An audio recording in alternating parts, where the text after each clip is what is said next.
அன்பு நெஞ்சங்களே அனைவருக்கும் வணக்கம். நான் டாக்டர் ஐபிகே. திரைத்துறையில் போதை கலாச்சாரம்.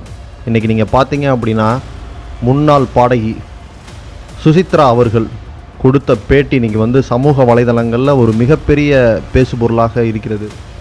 நடிகர்கள், நடிகைகள் இவர்களை பற்றி திரையை தாண்டி அவங்களுடைய வாழ்க்கையில் எப்படி ஒரு மோசமாக இருக்காங்க அப்படின்றத வெட்ட வெளிச்சம் போட்டு காட்டியிருக்கு.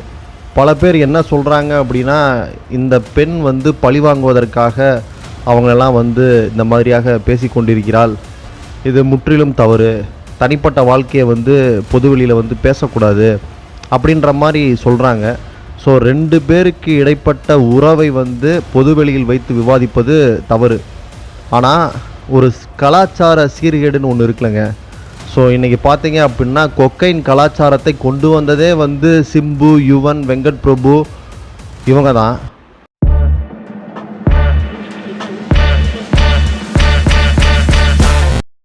பெண்களை சப்ளை செய்கிறது விஷால் தான். அதனால தான் வரலட்சுமியை சரத்குமார் அவர்கள் கல்யாணம் பண்ணி கொடுக்கல. இப்படி பல விஷயங்களை போட்டு உடச்சிருக்கிறாங்க. ஸோ எல்லா பார்ட்டிலையும் திருஷா தான், அவங்களுடைய பங்களிப்பு தான் மிக முக்கியமாக இருக்கும். நிறைய கேம்ஸ் வச்சுருக்கிறாங்க அப்படின்னு அவங்க பேசுவது ரொம்ப இயல்பாக தான் இருக்குது. இன்னும் அவங்கள கூப்பிட்டு விசாரணை பண்ணால் இன்னும் பல உண்மைகள் வெளிவரும். எல்லாத்துக்குமே ஒரு டவுட் இருந்துச்சு, திரைத்துறையில் போதை கலாச்சாரம் இருக்கா இல்லையா, இதை வெளியில் இருக்க மனிதர்கள் தான் பண்ணுறாங்களா, திரைத்துறை எப்படி இருக்குது அப்படின்றது.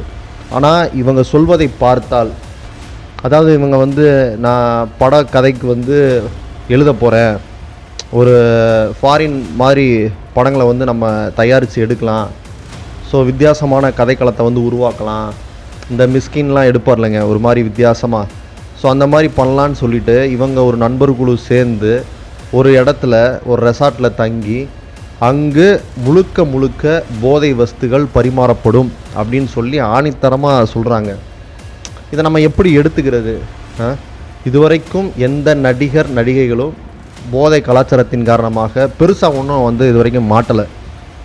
கமலஹாசன் வீட்டில் வெள்ளி தாம்பூலத்தட்டில் கொக்கைன் பரிமாறப்படும் அப்படின்னு சொல்லி சொல்கிறாங்க. ஸோ இப்படியான பட்சத்தில் இவங்களை போலீஸ் கட்டாயம் விசாரணை பண்ணணும்.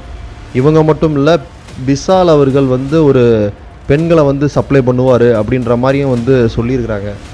இது எந்த அளவுக்கு ஒரு கேவலமான கேடுகட்ட கலாச்சாரத்திற்கு இட்டு செல்கிறது நமது தென்னிந்திய சினிமாவை அப்படின்றத பார்க்கணும். அது மட்டும் இல்லாமல் விஜயகாந்த், சத்யராஜ், ராதா ரவி இவங்க கையில் இருந்தப்போலாம் சினிமா துறை நல்லா இருந்துச்சு, எங்கேயுமே தவறு செய்ய விட மாட்டாங்க. இன்றைக்கி யங்ஸ்டர் கையில் போச்சு. விஷால் போன்றவர்லாம் அதை கையில் எடுத்து இன்றைக்கி திரைத்துறையினே தறிகட்டு போய்கிட்டு இருக்கு. இவங்கள தான் மக்கள் ரசிகர்கள் தலைவா, சூப்பர் ஹீரோ அப்படின்னு சொல்லி கொண்டாடுறாங்களா அப்படின்றது ஒரு மிகப்பெரிய கேள்வியாக இருக்குது. எல்லாருமே குடிக்கிறாங்க, சிகரெட் பிடிக்கிறாங்க, அது தனிப்பட்ட வாழ்க்கை. அதையும் தாண்டி ரொம்ப அருவருப்பான செயல்களில் ஈடுபடுறாங்க அப்படின்னு சொல்லி சுசித்ரா சொல்கிறத கண்டிப்பாக இதை கேள்விக்குறியாக்கணும். கட்டாயம் போலீஸ் விசாரணை பண்ணணும். ஏன்னா நம்ம நாட்டில் கொக்கைன் கலாச்சாரம்லாம் இல்லைன்னு நம்ம நினச்சிக்கிட்டு இருக்கோம். ஆனால் கமலஹாசன் வீட்டில் வெள்ளித்தட்டில் பரிமாறப்படுகிறது அப்படின்னு சொல்கிறாங்க. அது மட்டும் இல்லாமல் சிம்பு, வெங்கட் பிரபு இவர்கள் எல்லாம் ஒரு அதாவது பணக்கார வீட்டு பசங்களாம் சேர்ந்து இந்த போதை கலாச்சாரத்தை கொண்டு வந்ததே, தமிழ்நாட்டுக்கு கொண்டு வந்ததே, சினிமா துறைக்கு கொண்டு வந்ததே இவங்க தான் சொல்கிறாங்க. இது கண்டிப்பாக விசாரிக்கப்பட வேண்டிய ஒன்று. இதை கட்டாயம் போலீஸ் கையில் எடுத்து விசாரணை பண்ண வேண்டும் அப்படின்றதான் நம்முடைய நோக்கமாகவும் இருக்கிறது.